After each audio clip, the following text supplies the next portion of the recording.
Juli 2025, seorang direktur restoran dipidana. Bukan karena menjual makanan basi, bukan juga karena mencemari lingkungan, tapi karena lagu yang diputar di latar restorannya. Sebuah waralaba kuliner yang belakangan ini lagi meledak dan hampir sinonim dengan kata mie murah atau antrian yang panjang. Sekarang harus bergelut dengan hukum. Salah satu cabangnya di Bali digugat oleh Lembaga Manajemen Kolektif atas dasar hukum Undang-Undang Hak Cipta Nomor 28 Tahun 2014. Pasti hal ini ya memunculkan banyak komentar lah dan kegaduhan di media sosial. Kenapa sih gitu aja ribet? Atau mungkin mulai sekarang kafe gua, tempat gua nggak harus nyetel lagu-lagu Indonesia lagi lah gitu, kapok gitu. Ya maka di sini gua akan mengajak kalian untuk mengulas dan mengupas gitu. Bagaimana sih aturannya itu sebenarnya dibuat? Seperti apa dan atas dasar apa? Lalu apakah regulasi ini memang sudah benar-benar adil dan sempurna? Karena kalau lembaga sebesar gacoan aja bisa kena denda 1 miliar, bagaimana nasib usaha-usaha kecil? Dan kalau seorang musisi yang meraih banyak peminat dan pendengar barunya, justru karena lagunya dimainkan di ruang-ruang publik, lalu siapa bayar siapa?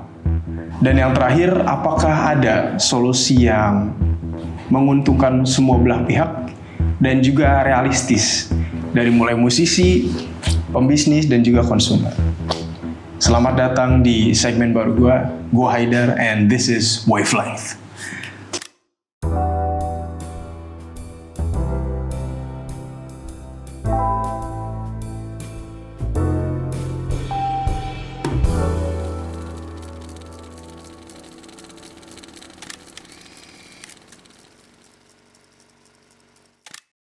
Oke, pertama kita harus memahami dulu bahwa pada dasarnya peraturan dan undang-undang hak cipta itu melindungi dari pihak lain yang mengambil keuntungan secara langsung dari karya yang kita buat. Maka dalam konteks ini kalau ada orang lain yang menjual langsung lagu kalian atau melakukan pertunjukan, membawakan lagu kalian, memainkan lagu kalian untuk keuntungan dan mereka dibayar untuk itu, atau mungkin mereka menggunakan lagu kalian untuk produk atau media, film, di mana mereka itu langsung diuntungkan, maka harus ada royalti atau ada perizinan lain yang pihaknya itu melibatkan mereka dan kalian secara langsung. Dan Indonesia sendiri juga terikat oleh perjanjian-perjanjian internasional. Contohnya seperti Konvensi Bern, dan Indonesia sendiri juga termasuk dari anggota WTO.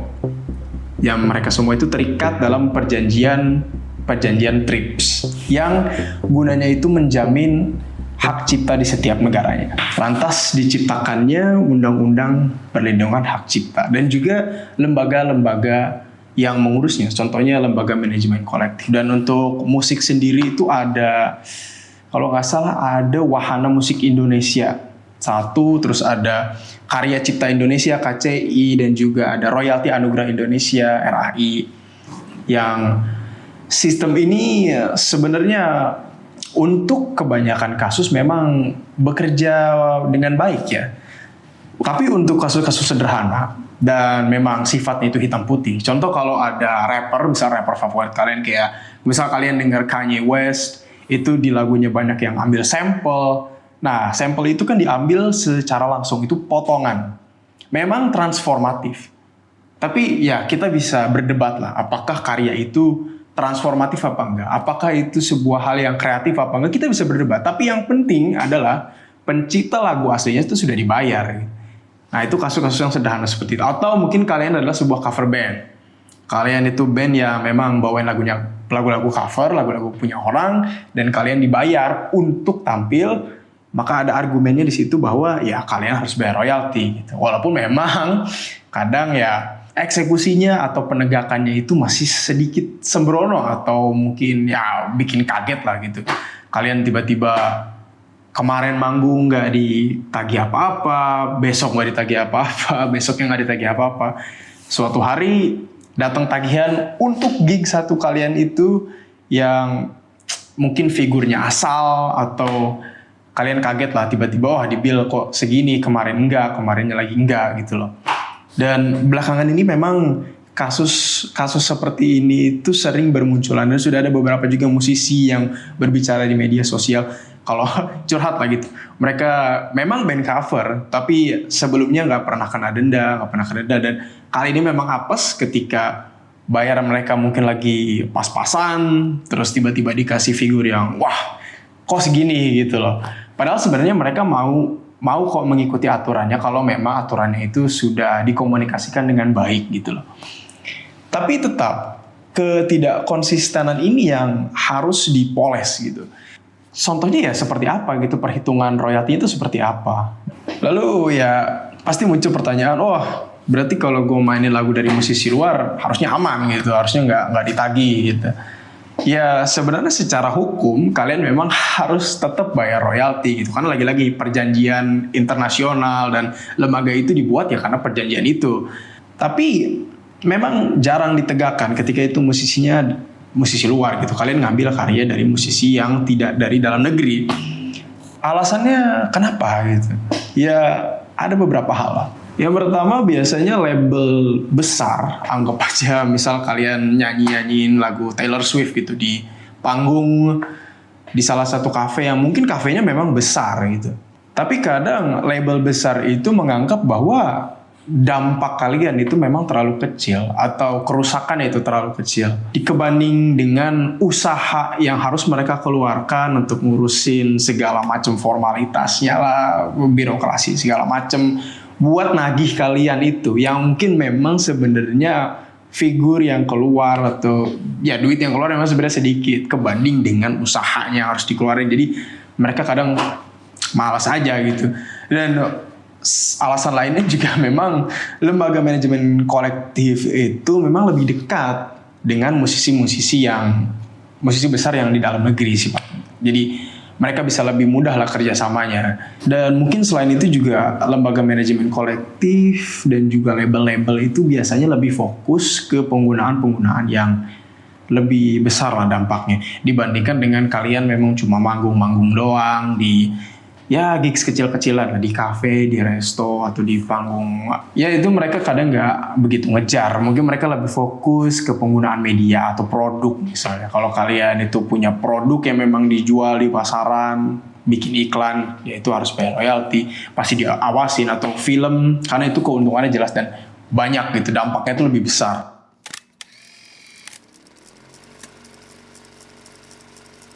Oke, pernah nggak kalian itu jadi seorang pelanggan setia di salah satu restoran atau kafe murni karena kalian suka aja sama tempatnya gitu? Kalian ya mungkin kalau soal menu sih itu bisa diperbandingkan dengan tempat-tempat lain, atau mungkin soal harga itu udah gak kalian pikirin karena kalian udah bukan bayar itu lagi, tapi kalian bayar kenyamanannya, kalian bayar tempatnya, kalian bayar pemandangannya, kalian bayar pencahayaannya, mungkin nyaman kursi tempat duduknya, dekorasinya, atau mungkin kebetulan tempat itu memang setel lagu-lagu yang seleranya selaras sama kalian gitu.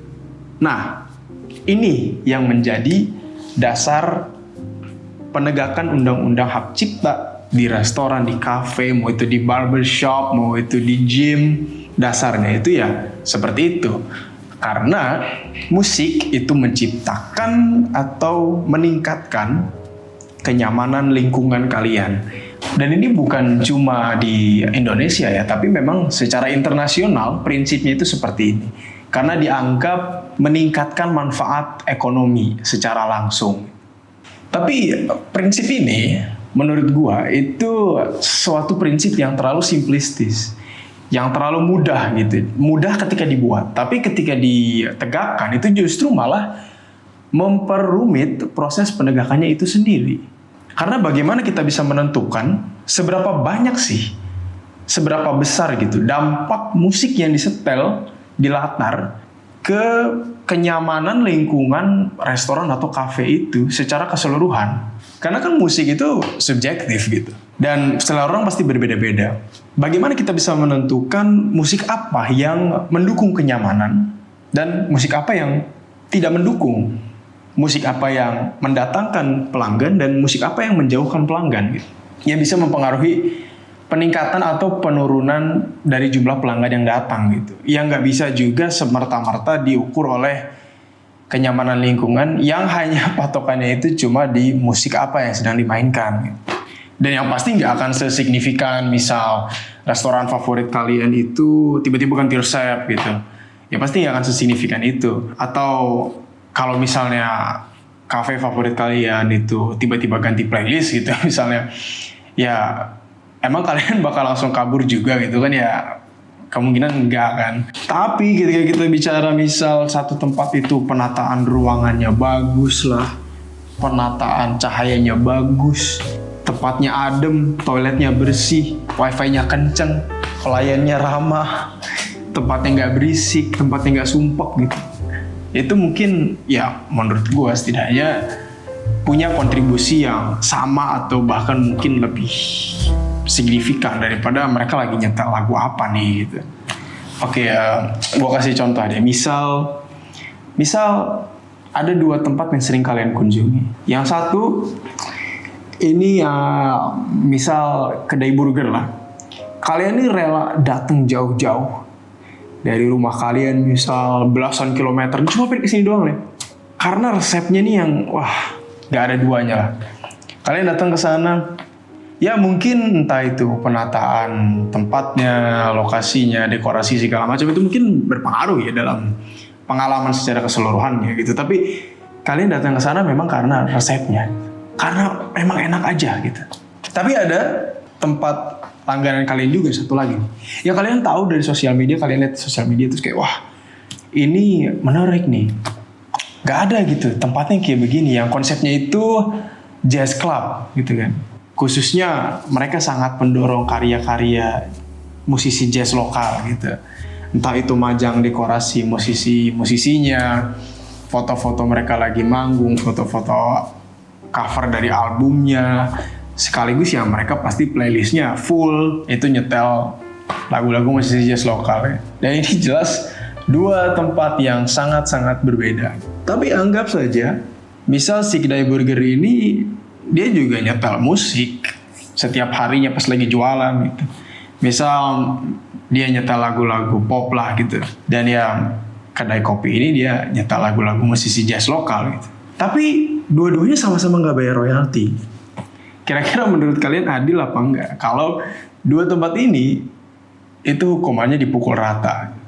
Kedai burger itu yang resepnya jitu gitu, itu gua rasa mereka bisa ganti playlist kapan aja dan mungkin nggak akan begitu berpengaruh ke total peningkatan atau penurunan pelanggannya gitu.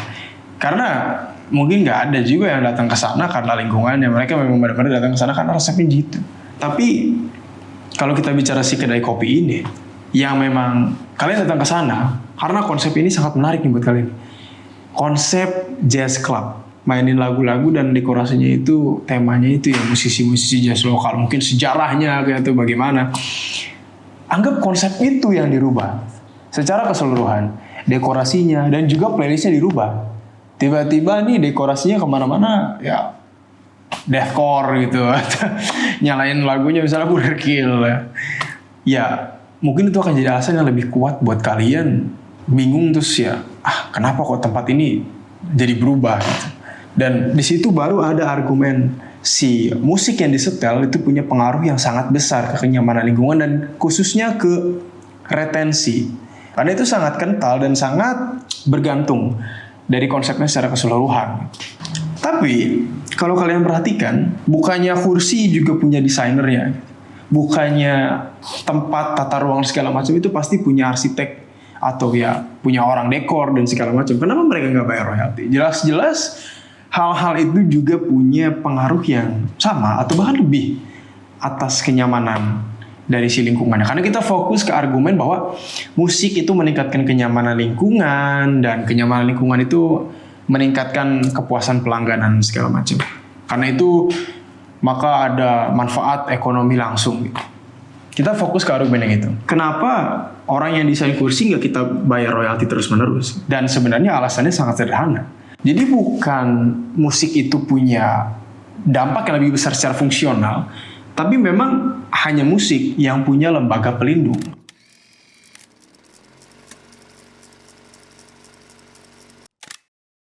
Argumen pertamanya adalah restoran mendapatkan suasana yang lebih hidup karena memainkan lagu dari musisi-musisi itu, maka ya musisinya harus dibayar. Tapi argumen kedua adalah ya justru musisi-musisi itu mendapatkan exposure karena lagunya disetel di ruang publik, di ruang yang ramai, didengar banyak orang. Jadi bukannya mereka juga yang harus bayar gitu. Dan memang di era digital sekarang ini, exposure itu sangat-sangat berharga. Lagu yang dimainkan setiap hari itu bisa didengarkan oleh ratusan bahkan ribuan orang. Bisa jadi, dalam beberapa kasus, musisi-musisi kecil yang mungkin penggemarnya itu masih sedikit, itu justru sangat-sangat diuntungkan ketika lagunya dimainkan di ruang-ruang publik. Lalu mungkin ada beberapa kalian yang berpikir, ya udah kita balikin lagi aja ke musisinya. Tapi nggak bisa selalu seperti itu, karena nggak semua musisi juga punya hak atas karya mereka sendiri. Bisa aja yang punya hak itu labelnya. Ya udah kita balikin lagi aja ke labelnya masing-masing. Terserah mereka mau nuntut apa enggak. Kurangnya intervensi dari pemerintah itu mungkin sekilas terdengar adil, karena memang kasusnya juga yang variatif gitu. Tapi justru kurangnya sistem yang terstruktur, yang kolaboratif, ini justru bakal menimbulkan masalah-masalah yang baru. Karena nggak ada sebenarnya yang menghentikan label itu untuk menghukum siapapun gitu, atas pelanggaran sekecil apapun gitu, dan mereka bisa aja kasih denda yang lebih absurd, lebih seenak jidat lagi gitu. Dan ya kalian juga pasti udah familiar ya, kasus-kasus kanal YouTube yang mereka terkena peringatan atau strike karena mereka pakai potongan-potongan video dari kanal lain memang gitu. Walaupun penggunaan itu hanya beberapa detik dan masih dalam naungan penggunaan yang sah atau fair use gitu. Tapi pemberian strike itu atau pemberian peringatan itu memang dibebaskan, dan fakta bahwa mereka sudah pernah kena peringatan aja itu udah memberikan dampak yang sangat luar biasa terhadap exposure dari videonya gitu. Walaupun mereka udah ngajukan banding, kena strike, diajukan banding, ternyata terbukti fair use, di dalam proses itu udah video mereka udah nggak muncul lagi di beranda segala macem. Jadi dampaknya itu sudah besar walaupun kasusnya belum selesai gitu loh.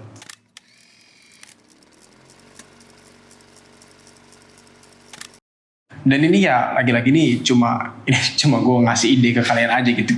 Gue cuma lempar doang.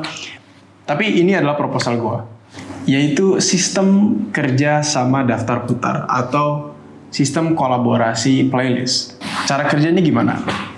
Oke.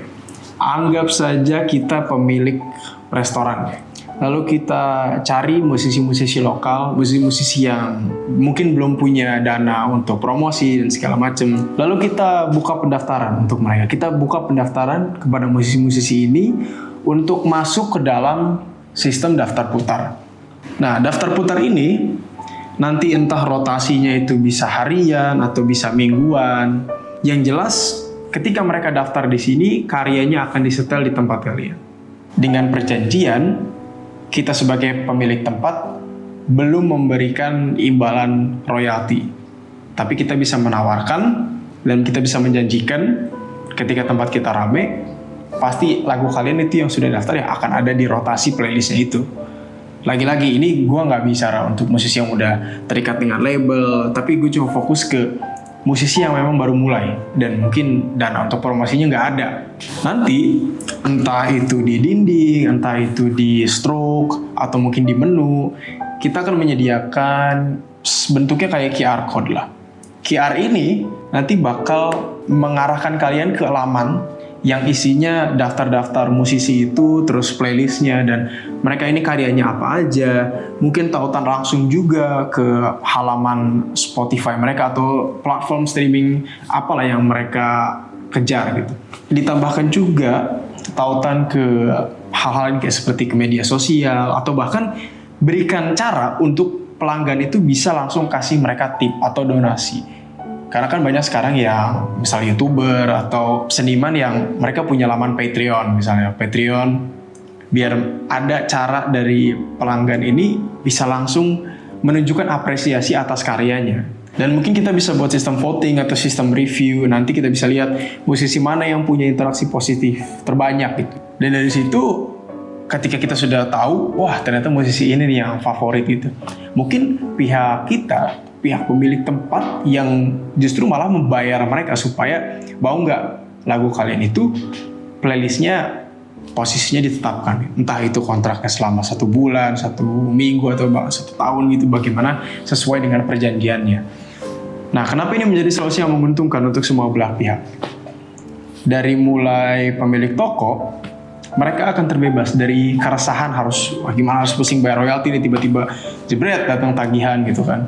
Dan untuk musisi, kita juga bisa menguntungkan mereka-mereka yang nggak punya dana untuk promosi.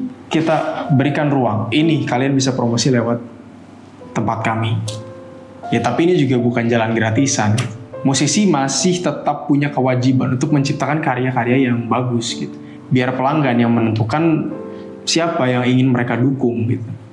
Dan selain usaha kita juga bisa membangun identitas lokal, tempat kita juga bisa dikenal sebagai tempat yang melestarikan talenta lokal gitu.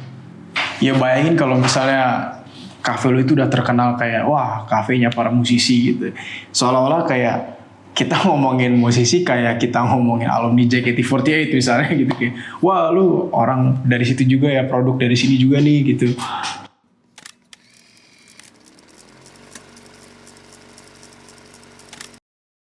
Oke. Terakhir, gue nggak bilang kalau musisi itu nggak butuh perlindungan gitu. Tapi kita juga harus waspada. Karena kan kalau dasar perlindungan ini malah jadi senjata gitu, untuk menghukum semua orang tanpa justifikasi yang adil gitu. Akhirnya kan yang rugi juga bareng-bareng. Karena pada akhirnya yang kita butuhkan itu bukan sistem yang kaku, tapi sistem yang hidup. Yang mengerti bahwa musik itu bukan soal angka, tapi soal hubungan. Antar pendengar, antar musisi, antara tempat-tempat yang mempertemukan mereka, dan pengalaman yang menyatukan itu semua. Oke, kira-kira gimana? Kalian setuju nggak dengan ide liar gue nih? Atau mungkin kalian ada pendapat lain? Apapun itu, gue tunggu diskusinya di kolom. Apapun itu, diskusinya gue tunggu di kolom komentar. Oke, sekian dari gue. Gue Haidar and this is Wave Life. Aduh, plak. Udah. Udah.